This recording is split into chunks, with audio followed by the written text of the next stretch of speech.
how maybe he'll work at the run. But I'm very impressed. Even young mothers. So I really thank God. And I want something which I know that on my thing Hanaka, here it must go, it must work. There is no going back. Nothing can, in fact, the stage are not, nothing can draw us back because it is our only hope. When we get nothing. So to round up everything, I mean, it's not a lot of money, but here in Nigeria, 20,000 naira, I owe a lot of money, but no matter how small, maybe I can use this and start up. So I have one Henry of Bamba from Oberu. Then I can send my email address. Maybe they can give me the account details. Then Mama not email to get. Yeah, send guys. I will get it up. Okay. Okay. And I send in a chat, right? Yeah, I'm sending a chat now. Ogwamba Henry at yahoo.com. Yes. That boy, because I got a mistake. Okay. Or you can email Orania at omar.b@yahoo.com. Or the screen. Okay. Let me look for it. Thank you. Thank you, Kelechi. Thank you so very much. Thank you. God bless you. Thank you for the word of encouragement. You know, there's something that you said that should be noted, and that is when you said, let's seek for our freedom first. And then once we have our freedom, that everything will be well. Yes. And I share that. I share your passion and I share that sentiment because you have to be free to be able to do anything. You have to be free to be able to go to school, train your children, and run a business, and then invest. All these things are hinging on your freedom. If you are not free, you cannot do these things. And the problem that some of our people are having now is some of us that are in Abuja, Lagos, and we have all this investment all over the place, they are thinking in their little mind, that if Biafra comes and then everybody's gonna move to the east and then they're gonna lose all their investment, they're gonna lose their property, And Simon is here, he can correct me if I'm wrong. He's a legal mind, and I don't know how that is possible if we have a sovereign nation. If Biafra is a sovereign nation, and then we have a property in another sovereign nation, those properties are protected. They cannot do anything to it. Because just like you have your home here in the United States, some of us that live here, when we go home and spend 3 months or 5 months or whatever, the home here, they are protected because the homes are in a sovereign nation. They are governed by the laws of the land. Okay? The problem is that there is no law in Nigeria. It is a country without law. It's a lawless place. It's an animal kingdom. Lawless. So that is why people are afraid. If we come out and support Biafra, and this Biafra comes, then all my investment in the north is going to be burned down to the ground. That is not the case. And I am glad that our fearless lawyer is going to be joining us here shortly. And for me personally, just so he can address this issue once and for all, okay? I'm going to ask him this question so he can address it, and then you can hear from him, his own opinion. Okay, maybe this will begin to educate our people on how things work. Do not be afraid to do what's right. Do not be afraid to support the movement. Do not be afraid to lend your hand. Okay, so Mazin Nambikano can be freed. Why would you leave him in prison and running a business? What kind of business is that? Our people must rise up and get some wisdom and get knowledge.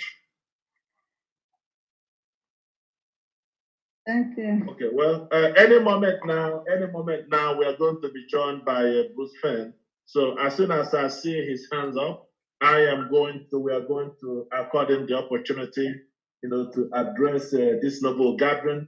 And then also you guys, everybody will have opportunity, to ask a few questions before he goes back to his busy schedule. So as soon as I see him or I see his hands up, then we will let him in. He's in the second page. Oh, he's here? Yes. Oh, okay. Bruce? Yeah, his hand is up. Okay, I'm gonna, Mr. Fan, I'm gonna ask you to unmute. All right, now I'm unmuted. Can you hear me now? Yes. Yes, we can. Hey. Very good. Yeah, good. Mr. Phil, can you hear us? Yes, I can hear you very well, like you're singing in an opera. Thank you. Welcome. Well, I think that's supposed to be a compliment. But thank you for that anyway. I want to take a few minutes and give him a well-deserved introduction. Joining us from all the way from Washington, D.C. is our fearless attorney, Mr. Bruce Fenn. Bruce is Mazi Nnamdi Kanu international spokesperson and his personal lawyer. Okay, Mr. Fenn is also the one that championed the suit, the litigation injunction that was filed against United States State Department on the sale and shipment of the attack helicopters, quote unquote, the Tucanos, to the terrorist country known as Nigeria. And Mr. Bruce's commitment to freedom and human rights led him all the way to Nigeria to see Mazi Nnamdi Kanu. Mr. Bruce flew for close to 20 hours, 30,000 feet above sea level, just to make contact with Mazi Nnamdi Kanu, a prisoner of conscience and a political prisoner. So I wanted to point out one thing that is very critical before I can turn over this discussion to him so he can address us and address the rest of you. From that one visit, just that one visit alone, and this is very important, that one visit has occasioned over 1,000 articles, 1,000 articles in the news media, both home and abroad, okay? That is what we can accomplish by just one single act like that. So you can know and begin to feel what we can do as a people when we are together. We can move mountains, okay? When we are together, we can accomplish a whole lot. When we are unified and we are endowed with all the necessary resources to be able to accomplish our goal. And we will do that through the help of Chukwu Kabiana. So, with no further ado, please welcome Bruce Fenn to this gathering. All right. Thank you. Thank you for that very effusive introduction. I always remind the audience, after receiving such praise, that none of this was said under oath. Get some liberties, right? Well, first of all, let me first express my admiration for all of you who are in the audience. You are the soul that makes up the creation of freedom-loving states and nations, willing to exhibit the courage, persistence, assiduity that is the foundation of any thriving democracy. So I salute you all. I know it requires great sacrifices. I know how much our forefathers had to sacrifice for independence of the United States from Great Britain. So I'm in awe given the circumstances you confront. But as Thomas Paine said, the greater the struggle, the more victorious, the more glorious the victory. And that's what we have here, the more glorious the victory. So those are the introductory remarks. I hope to contribute to your glory, if you will, with the Biafran state. Now, let me explain what I have done so far. Ben explained we have our outstanding lawsuit against the Secretary of State and Secretary of Defense for, in our judgment, violating the Leahy Amendment by authorizing or permitting Super Tucano military aircraft to go to the Air Force in Nigeria, which is guilty of egregious violations of human rights in Biafra and elsewhere. You witness it regularly. And although Mr. Buhari purports to dedicate those aircraft to fighting terrorists, we know he diverts all the weapons, puts them into the hands of those who can use them at an upgraded level to kill Biafrans in his ongoing campaign of genocide. So we have that. The judge has now issued a summons to Tony Blinken, the Secretary of State, and we're awaiting his response in that litigation.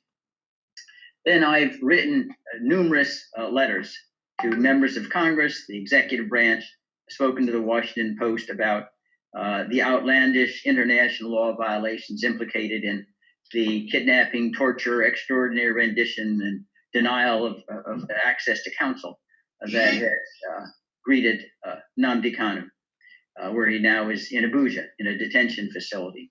And that propelled me to fly to Abuja with a purpose of visiting with him, providing consultation with his issue that will be on trial under current schedule, October 21st. It's a fundamental international human right for an accused to have access to counsel. That's how you defend yourself. And with that in mind, and working with a splendid local attorney, Ejiofor, we went on, I flew out on Tuesday, went on Thursdays and Mondays are, according to court order, the days for 2 hours in which Nnamdi can meet with his counsel and his family. So we gave adequate, fair notice, 3 days notice of my presence. We arrived at the DSS facility, and suddenly, after sitting in the waiting room for 15 minutes, we were told, oh, there's someone on special assignment who is going to escort you to Nnamdi, and he's gone, and therefore you can't see him. This was the first time ever that there was someone on special assignment that was supposed to escort anyone, including Ejiofor. So we knew it was a lie, what it was. It wasn't even a very good lie.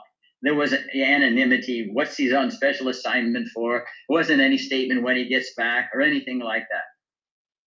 So we left and filed the motion with the court to hold DSS in contempt, because there's nothing in the court order that says we're required to be escorted. We obviously have to deport ourselves in a professional fashion. We're not carrying weapons or things of that sort. And that motion is still pending.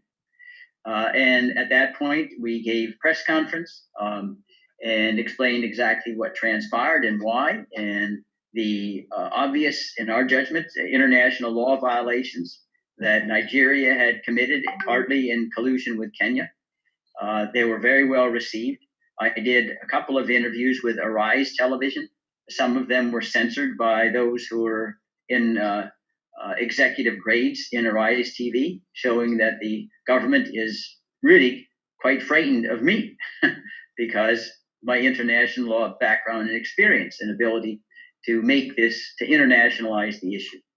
We returned to the DSS, which they say at one time it was just the SS, but the government decided that was too close to the signature of the stormtroopers, the Waffen SS under the Nazis. So they put a D in front of it to think that it would fool people into thinking it could be distinguished from the Nazi SS. Right. But really, they act the same way. It is not, I would call, visitor friendly. When you drive into the entrance, you're confronted by maybe 50 soldiers with AK-47s, loosely pointed in any direction. So you have to concentrate your mind wonderfully. Anyway, the second day that would have been set aside to meet was Monday. So we again gave fair notice. We arrived at the DSS visitors facility. And this time we're told, no, Mr. Fine can't see Nnamdi because the court order only applies to Nigerian counsel, which the court order does not. They did on the second occasion, however, permit Ejiofor to visit with Nnamdi. And I had spoken to Ejiofor, Ben had as well, rather extensively on the program that we contemplated to move forward to internationalize his prosecution, because within Nigeria, as you know, and as Ben has recognized, there's no law. The executive branch gets on the telephone, and it takes a very brave judge. And most of these are Fulani judges who's going to defy the executive branch. No, they could disappear the next day, be fired, who knows what. But there's no real independence of the judiciary from the executive branch. And therefore, internationalizing Nnamdi Kanu's prosecution is indispensable to obtaining justice. And it's clear that the Nigerians are fearful of the United States' reaction, whether it's from Congress, the executive branch, just the publicity.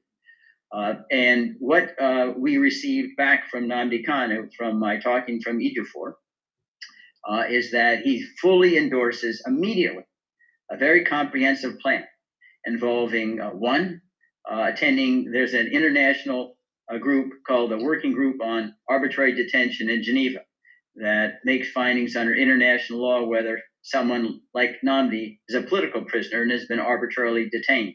So we need to approach the working group on arbitrary detention. There's the International Court of Justice at The Hague. It's different from the International Criminal Court.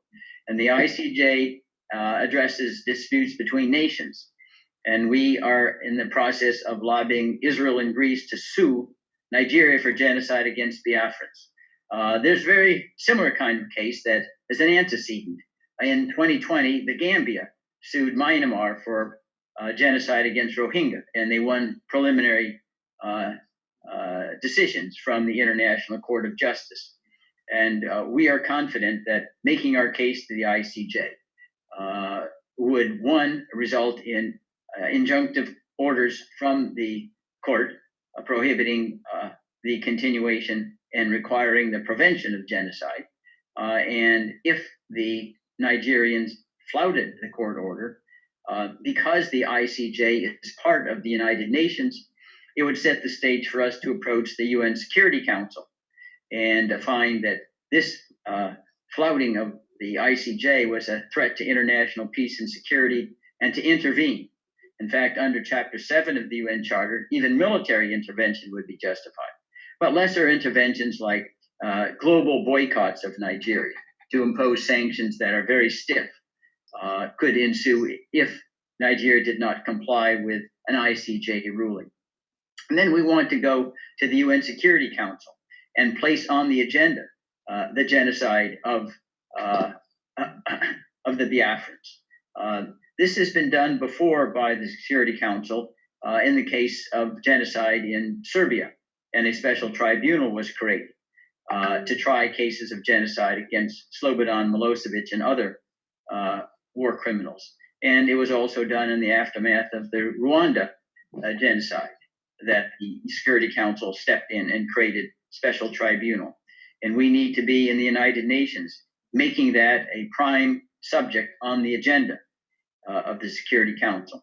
And the next forum is the US Congress, where we need to I can draft resolutions in which the Congress of the United States is urging that there be a referendum for independence held in the traditional Biafran territory, should be organized and conducted by the UN Electoral Unit, which was done, for example, in Namibia when it became separate from South Africa or Southwest Africa as well. And that those resolutions, if they're defied, we think Congress could then impose sanctions in the form of prohibiting military or economic assistance, making exemptions only for humanitarian aid. And then we have also a new statute under President Obama called the Global Magnitsky Human Rights Accountability Act, where we can demand that the executive branch, the Secretary of State, list various officials in Nigeria who are culpable for the Biafran genocide and maltreatment. And if they're listed for violating internationally recognized human rights, they can't travel to the US, they can't do business in the US, they can't invest their stolen assets in the US, and it would certainly stigmatize them as clearly international outlaws. In addition, as a support for all of these efforts, we want to have what I call a war room, a daily output of opinion articles, letters to the editor, letters to members of the Foreign Relations Committees in the House and Senate, letters to the Assistant Secretary for African Affairs, letters to various reporters, meeting with reporters to make sure that Biafra is a headline issue. You need to remember that there are a host of all sorts of news issues that compete for prominence in the newspapers and in the radio and television, the social media. And we need to be able to explain and get support for making Biafra a front burner issue. We have a couple of things going for us. One, Biafrans are Christians, and there's a very large Christian lobbying group in the United States who have in the past voiced concern about what's happened in the Biafra and the Southeast at present. But we need to mobilize that more aggressively, especially in Congress, where there is a special caucus on international religious freedom. And you know that Nigeria was recently, by the United States Commission on International Religious Freedom, they were recommended to be placed on the highest tier of concern because of their disrespect for religious freedom. And not only Christians, but for other affiliations as well. And combined with that, with all of these efforts, we believe that we can have Nnamdi Kanu free relatively quickly, and we have moved forward. I would hope in a couple of years to get our referendum independence conducted and underway. Now, there's nothing that's absolutely certain in international affairs. We can't guarantee, like you can guarantee 1 + 1 is going to equal 2. But we do know that as a matter of history and experience, there have been many occasions in the last several decades where there's been comparable sovereigns emerging from existing countries. East Timor, Indonesia; Kosovo, Serbia; Montenegro, Serbia; Eritrea, Ethiopia; South Sudan, Sudan. So what we're asking for is not unique. And you may recall only recently, both Quebec and Scotland were given opportunities to vote independence from Canada and Great Britain, respectively. So this is not at all some kind of wrench in international custom and practice. We need, however, bring this information forward. Most people don't follow international law very closely, and there's a huge educational effort out there. And we need to educate our own people to be able to make the case quickly. I can't be the sole voice there. You all have to be part of the army and be educated as well, so you can talk to your friends and colleagues and professionals so they understand the nature of the international law violations ongoing and the justification under international law and practice for an independent Biafran nation. So that's where we are. I think that I would underscore as well in this field, and Nigerians, there are what I call phantom lobbyists, that they're trying to act as vultures to prey on this opportunity. Just like they're phantom or ghost soldiers, they get paid even though they don't exist. They're those who tout themselves as lobbyists, but they really don't exist other than on a piece of paper. And they collect fees for doing nothing. And it's just something that we need to guard against. The last word I want to underscore before I entertain questions: unity is essential. I have helped many, many groups that have failed because of stabs in the backs. Everyone wants to be the leader. No one wants to give credit to anyone else. And all the mental, physical, and financial energy is squandered, if you will, on internecine battles instead of all unifying behind one common objective. So I can't underscore enough the need to be unified around the objective, not personalities. And if that can be accomplished, I think it's only a matter of when, not if. But that's my presentation of where we are at present, but I'm eager to answer any questions you may have. Very good. Thank you. Thank you so very much, Bruce. Thank you for that. Well, ladies and gentlemen, the floor is open. If you have any question, for our attorney. Yeah, I would. Yes. Good evening from here, Bruce. This is Simon. Yes. I don't actually have a question, but I would like to just get a clarification on things, especially our people that seems to be lost in most of these things going on. I understand your position quite very well, and I agree with them. But you've mentioned a lot of things, including 4 different points or 4 different cases that we should be looking at while you were in Nigeria. Of course, it is very clear you didn't go to Nigeria to represent Nnamdi Kanu in Nigeria court, but rather there are 4 different, international crime committed against Mazi Nnamdi Kanu. And some of those crimes are the abduction from Kenya, the torture, the extraordinary rendition, and the other one. You mentioned this case also, that there is need for internationalization of this case. This is the bone of the contention, to internationalize this case, and our people should understand the importance of internationalization of this case. Very, very important. You also you also emphasized on the Christian persecution, and that the United States of America have raised the alert or put Nigeria in a very high, in a very high persecution, the watch list of those persecuting Christians in Nigeria.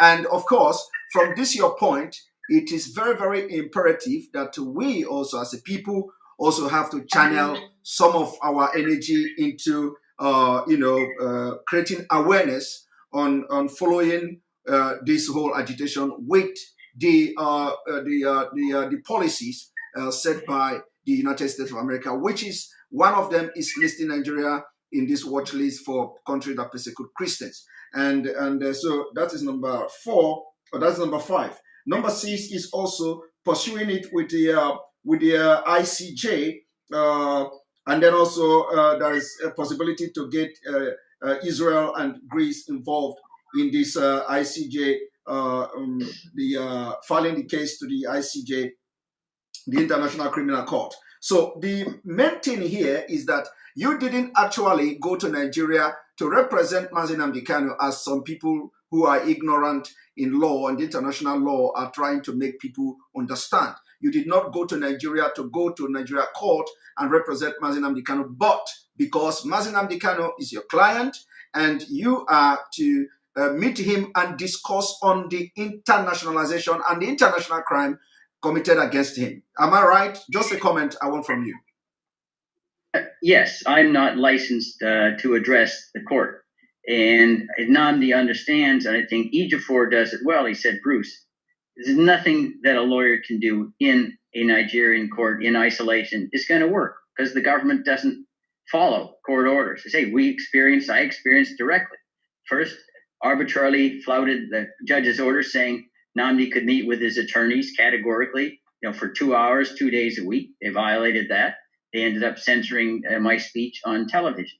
And Nnamdi quite understands that this has to be internationalized.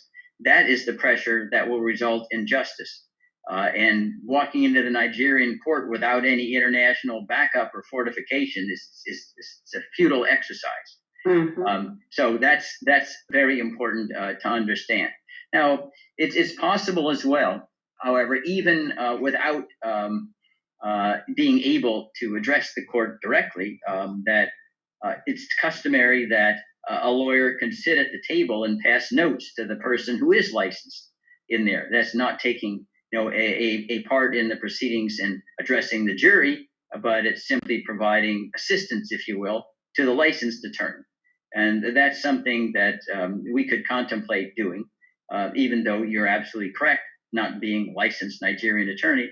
I wouldn't be addressing the court, but I would be assisting Ejiofor. And also my presence there, I think, would make it clear that this is an international case. It can't be hidden from the world that you're violating international law, because the violations are extremely egregious. Yes. Thank you. All right. So, okay, Bruce. Hello, Mr. Bruce. This is Didamaka from Florida. Thank you, sir, for all your effort and your trip to Nigeria. And I am so pleased that you have had first-hand witness of the kind of lawlessness that exists in Nigeria, and the quest for Biafrans who are more civilized and more cautious of the rule of law, while we agitate to, go our separate ways.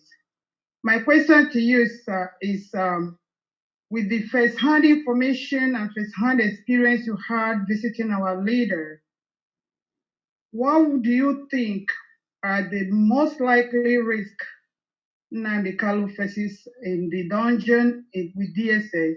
And do you hope to go back to Nigeria in any time soon, to probably, like Raleigh said, see him again or provide legal advice to Ifeanyi? Or do you plan to go there again on the 21st when they'll be arraigning him? I think my sister, Bruce will not address this particular question of whether he is going to Nigeria or not. Not now. So I pardon and I apologize that he is not going to answer directly to whether he is going to Nigeria or not. But of course, Bruce can make comment on generally on what you said, but he can't answer that question now. I certainly will be, and I am continuing to remain in regular contact with EG4. In some way or other, I'll be assisting in the defense of Nnamdi Kanu. And I don't need to be more particular about that. In part, it would enable the government of Nigeria to try to circumvent what we had hoped to accomplish.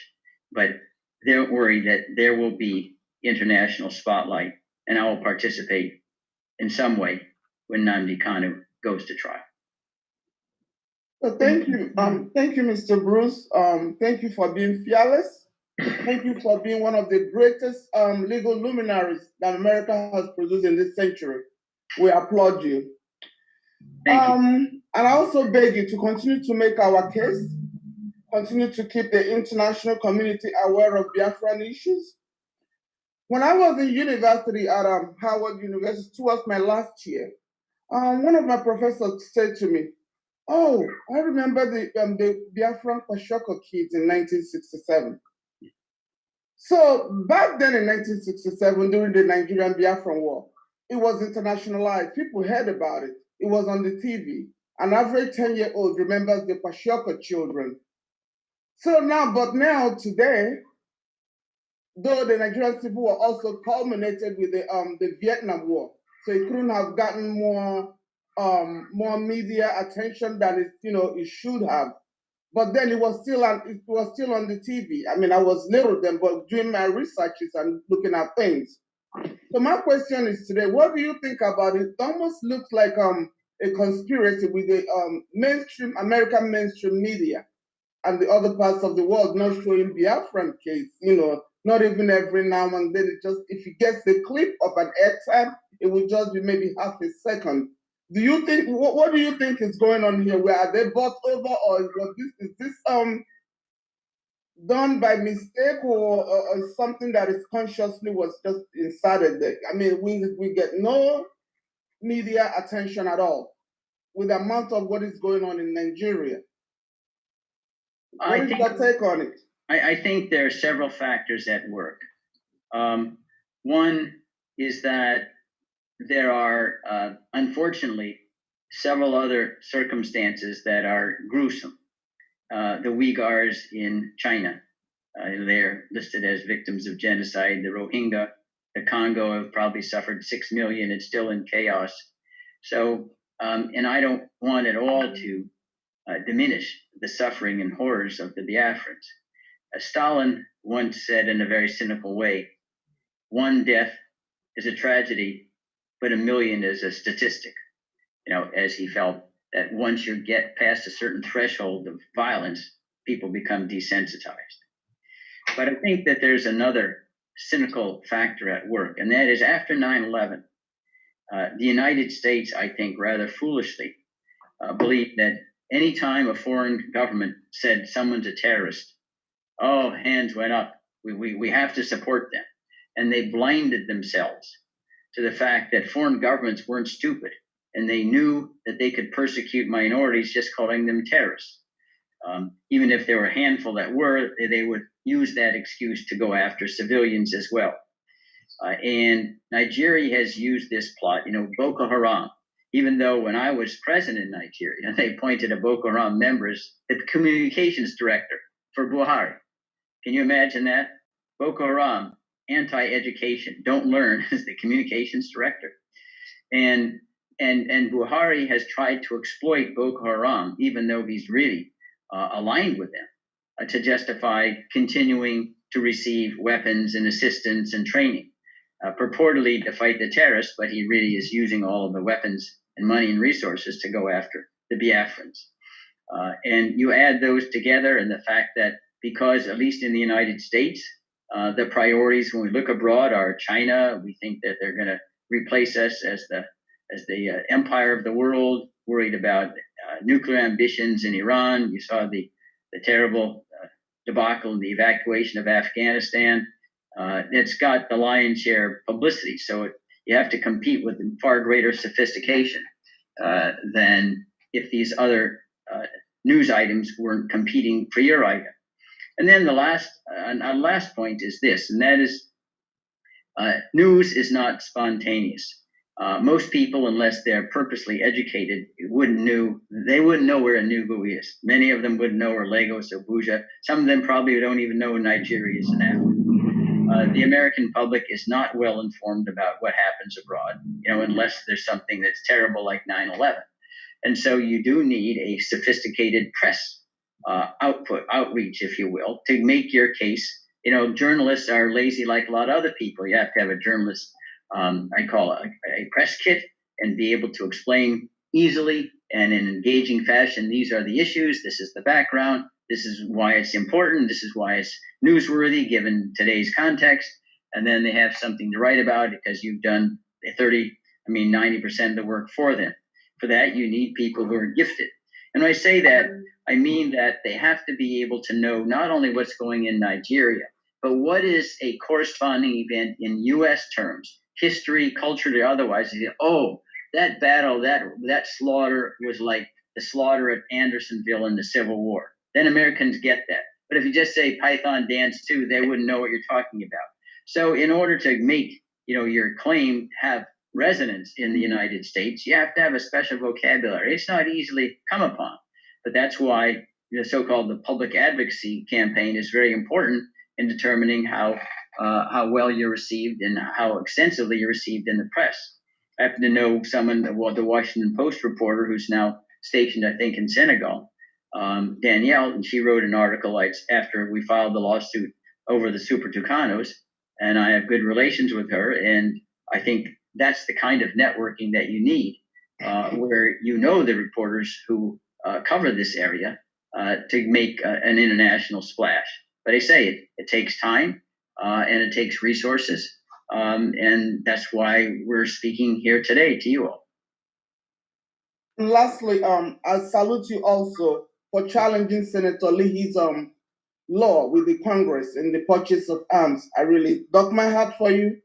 Thank you. Please keep that on the forefront and keep on fighting for it. If you need us to testify when the hearing comes, we will galvanize, we'll get together, and we will come out and testify.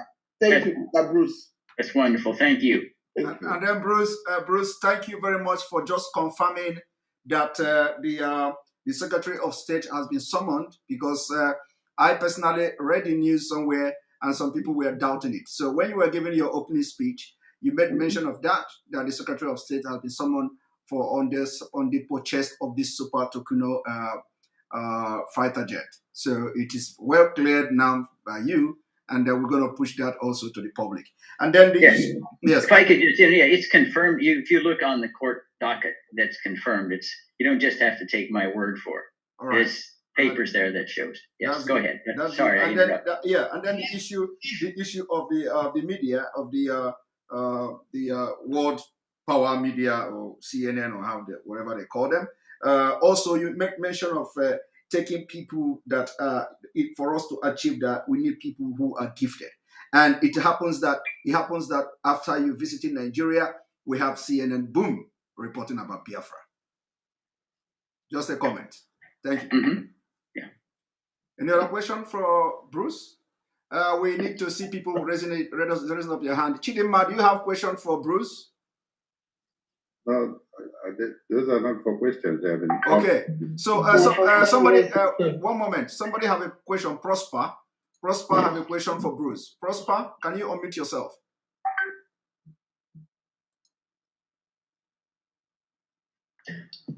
Is it not those guys? Prosper? I think they are not. Because they said, okay. Well, I do have one question for Bruce to help us clarify here. Bruce, this has to do with if after the referendum, Biafra becomes a nation, and then you have a Yoruba nation and Biafran nation, and then you have the Fulani nation, or whatever they want to call themselves. So now within that region of West Africa, you have three sovereign nations that used to be one nation called Nigeria. Okay, what is gonna happen? What is gonna happen to the assets that belongs to Biafrans in the north? That belongs to Biafrans in the north or in the Yoruba land? Now, these are now sovereign nations. Well, basically, we just need a simple clarification on that because, it seems to be creating some kind of confusion, among some people. Yeah. Well, the titles would stay, and if those countries decided, if they tried to confiscate, the assets that were owned by Biafrans, say if they were in the Fulani state of the Yoruba, that would be it's a clear violation of international law. It would violate U.S. law as well, and we would be required to impose sanctions on the country for doing that. Moreover, there's always the possibility of retaliation. That is, I don't know exactly what assets, I'm sure there's some that Fulani or Yoruba have in what would be the Biafran territory. So you could, that's kind of leverage. All right, if you confiscate ours, it's a violation of international law, we can go to the international, and that would enable you to go to the International Court of Justice and obtain sanctions. And the likelihood too is that the United States would say, all right, the money that we're going to send to the Fulani, we're now going to send to Biafra to make up and compensate those whose properties were illegally confiscated. But it's clearly illegal for a country to confiscate someone's property because they don't happen to be a citizen or a resident if they have lawful title. Very good, very good. Well, thank you so very much for that clarification. So now, ladies and gentlemen, you heard it, and this has been a kind of a discussion point for certain people, that are afraid what's going to happen to our property. We own hotels in Abuja. We own a hotel in the north. And what's going to happen if you get this Biafra that you guys are talking about? I'm going to lose all my properties and what have you. But even right now, some of their properties are being destroyed anywhere. So nobody's safe. Yeah, there's legal protections, in several judicial forums. They say confiscation is illegal under international law. It always has been for hundreds of years. Thank you. Thank you so very much. Yeah, thank you, Bruce. You remember we told you that the women are going to sing for you. Uh-oh. Even though you may not understand the language, but the explanation is this. Bruce, you are good to us. We love you, Bruce. God has blessed you and nothing will happen to you. Your blessing will continue. Come on, IPOB, Biafran women. Thank you.